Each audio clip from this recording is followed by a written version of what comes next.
In this video, I have a little collecting hack for you guys on how you can get instant, big-time equity in your comic books. One of the best ways to have this hobby fund itself. And I have a real-time example here how a buddy slash customer of mine has about $2,500 in instant equity in this book right here with very little effort on his part at all. I'm going to list out some real usable tips on how you can do this for yourself and start having this hobby fund itself. But before we do that, guys, there is some crazy collections coming through right now and a whole bunch more coming by the time you're watching this video. All of this week, the week that this comes out, there's just Grail after Grail after Grail hitting the website. These books that already sold aren't going to make it into a haul video, but I might even do like a $250,000 collection haul video if I have time. But the more important thing is just to get them listed and into your guys' hands. Look at this ASM 129 and a 7.5 giant size X-Men. X-Men #1. This will probably be gone by the time you're watching this video. Some early sub issue number 10 ASM keys like ASM #6. Some just awesome ASM keys. A pre-code horror, this crime suspense. World's Best presents beautifully for World's Best #1. And check out these 9.8 newsstands. Batman Adventures 198 newsstand just sold. Thundercats #1. This is the Canadian price variant, the rarest of the Thundercat variants. We've got Secret Wars #8, 9.8 newsstand. New Mutants 98, 9.8 newsstand. Zelda #1, the no price variant. Blip #1, the first appearance of Mario and Donkey Kong in a comic book story. Batman Beyond in 9.8 newsstand. Iron Man 282, 9.8 newsstand, and it just goes on and on and on. Fantastic Four #1 and a 4.5. Avengers 55 and a 9.8, the first appearance of Ultron. This is the highest graded Canadian price variant for Saga of the Swamp Thing, and coincidentally, might be a CPR candidate. There's a little spine tick on there. I've seen worse 9.8s, and it just keeps coming. So make sure you're signed up for that newsletter at brycecomics.com so you get notified of new drops. And the reason that all of these grails keep coming in is because people are starting to realize how much I can actually offer for grails. I truly think that I can offer more than you would get from an auction house or selling it otherwise, taking all of the guesswork about how much it's going to sell for, not having to wait for it to go to auction, just a fast, fair cash offer and get you paid quick. So if you're looking to sell, reach out to me at brycecomics@gmail.com. And we also have those two giveaways. One, if you sign up for the newsletter at Bryce Comics, and two, if you subscribe, comment, and like this video, you're entered to win the YouTube giveaway, giving away a valuable comic for the month of July. What we're talking about here today is this copy of Amazing Spider-Man #50 that I had in a CBCS 8.5.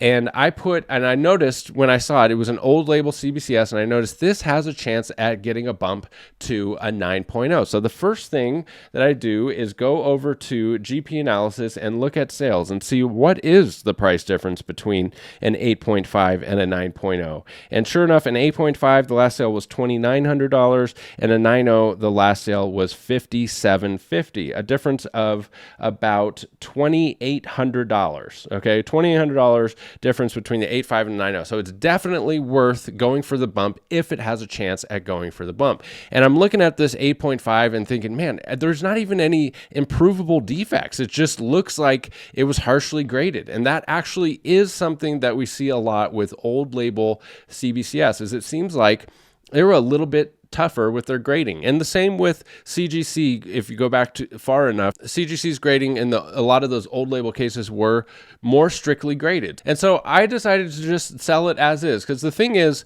when I buy a collection or a book like this ASM 50 and an 8.5 CBCS, I make my profit just selling it as it is. And so a lot of times I don't even want to bother with taking the risk of cracking, pressing, cleaning, sending it off, waiting for it to get graded and all of that. Even though, like in this case, it was less than a month. There's very little work involved. All you have to do is fill out the forms, which might take 10 minutes. But I still shy away from it. A lot of my friends in the hobby think that I'm stupid for doing that. I'm leaving all kinds of money on the table. But I do like to offer CPR candidates on my website because I like to allow other people to have a shot of having this hobby fund itself. And so if I were to list something like I did with this ASM 50 as a CPR candidate, I take that very, very seriously because it's my reputation that's at risk. I do not want to be seen as somebody who's going to pump and dump my comics. I absolutely don't need or want to oversell things. Like, it's just not necessary with comics. So, I see a lot of sellers out there saying, oh, this hasn't been pressed or cleaned. And you can just tell that they know full well that even though it hasn't been pressed or cleaned, it stands no chance at a grade bump. And so I would never do that on my website, because imagine if I listed something as not pressed or cleaned, insinuating that it has a chance of getting a bump. One of my good customers buys it, cracks it out, presses it, cleans it, comes back, and maybe it even gets a grade drop. Do you think that customer is going to come back to me again after that terrible experience of me overselling a comic and saying it hasn't been pressed or cleaned when I can tell right away from looking at it whether or not it has a shot? No. So that's a very short-sighted, unsustainable business model to pump and dump or try to oversell comic books. It's just not my style. I'm in it for the long game. I want to have relationships with people. And especially, that's another reason why I like to have CPR candidates is if somebody does get the grade bump, imagine the fondness they're going to think about buying from Bryce Comics, knowing that they got a valuable grade bump and that I was honest and transparent about the chances. And so all of those things combined is why I don't crack and press every single thing that has a shot at it, and why I very, very rarely will put on the website that it's a CPR candidate. So you can rest assured that if I do put that it has a solid chance. And case in point is my buddy, a local customer and a friend of mine, Justin, who did my custom slab boxes and tables and all the custom woodwork in my house for my shop, reached out and said, hey, I think I'd like to take a shot at that ASM 50. Now, this is a perfect example of why I would never put on the website that's a CPR candidate unless I was willing to sell it to a good friend and have them take a risk, right? Because here is an example where a friend actually reached out and said he wanted to take the risk. And so at this point, if I was shady, I would have to backpedal and be like, oh, I don't know if you should do it, dude. But he called and I'm like, dude, it's got a fair chance. It's got a real shot at getting a bump to the 9.0. So we send it off to my buddy Ron over in Florida, Palm Beach Presser, and this is his website, palmbeachpresser.com. I have an almost 100% success rate with Ron from Palm Beach Presser. And the reason for that is that I only send him stuff that has a really good shot at getting the bump. And I've even sent him stuff before where he reached back out to me. He was like, hey, what are you seeing that I'm not seeing? He's like, I don't think this has a chance of getting a bump. And then we don't press and clean it. So that's why I have such a good track record and almost 100% success rate with CPR with Palm Beach Presser. But here's his website. He's got some of the fastest turnaround times that I've ever seen, fair pricing, and really high quality work, which is the most important thing. So we send it off to Ron.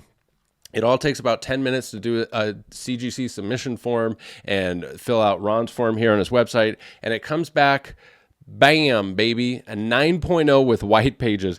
And just look at this thing. I mean, look at how beautiful of a copy this is. Amazing Spider-Man number 50 from 1967. The first appearance of the Kingpin and Wilson Fisk and the origin of Spider-Man retold. Classic John Romita cover. One of the most classic and, in my opinion, one of the best Amazing Spider-Man covers of all time.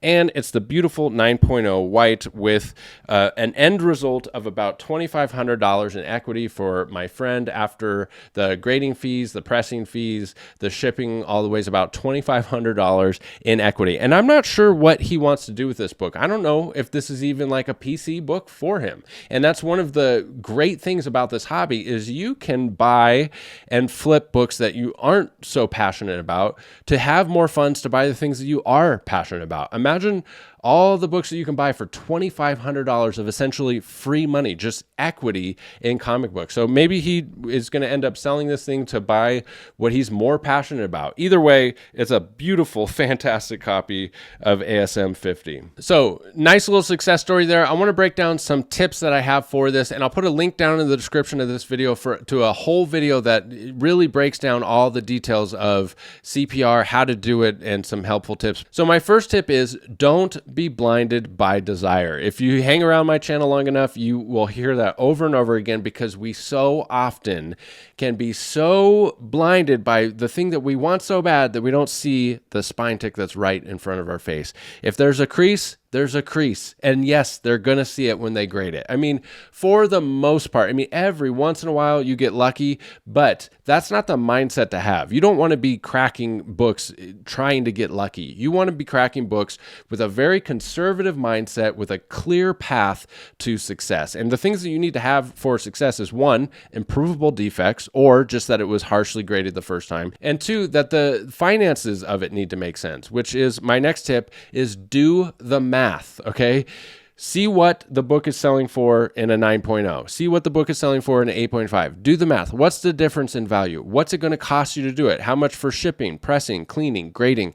Add it all up. Do all the math. If you can get a grade bump, but there's a negligible difference in value, then it's not worth it. If you can get the grade bump and it's only a $200 increase in value, but it's going to cost you $300 after it's all said and done, then it's not worth it. Do the math. Be honest with yourself of whether or not it's a good candidate. And that's why I say that it's only about 1 in 100 books that actually make sense to crack out. Then, because like there's tons of books that come through that have improvable defects, but if you go look at the difference in value, it wouldn't be an increase in value. So that doesn't make sense. So to have both, that there's a clear path to improvable defects and there's a clear increase in value, that's why it's so rare to have an actual good candidate for this. And lastly, you know, be on the lookout for those old label CBCS, PGX, CGC.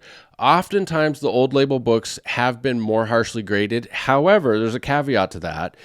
The cat's out of the bag. Collectors are, you know, the seasoned collectors are very well aware of the difference in grading standards between the different eras, and people have been pressing and cleaning for many, many years now. I would say that most of the old label books have probably been evaluated, unless they're coming out of a collection that's just been, somebody got them graded 20 years ago and they never saw the light of day. That could be a potential gold mine. But if you see something on eBay or on an auction house, the chance in an old label case, the chances are it's probably not a good candidate. I mean, there are situations like this though, where it is. What I'm saying is people have been doing CPR long enough that the old label harshly graded books are harder to come by now. But don't shy away from PGX or CGC. Look at this post here from Manu at the 99 newsstand. He says, I love PGX. I paid $1,800 and sold them for $23,000. Over $20,000 profit he made buying books from PGX and crossing them over to CGC. You have to be really careful with PGX, especially for Grail books. I've gotten PGX Grails that were restored and were not marked as restored. There's a lot of risk with PGX, but if you know what you're doing, you could have a $20,000 payday. So once again, there's a link down below to the full video on my full tips on CPR. I just wanted to do this quick little celebration for my buddy who got this awesome grade bump on this awesome key issue comic. Don't forget to check out brycecomics.com. This week we have some insane drops.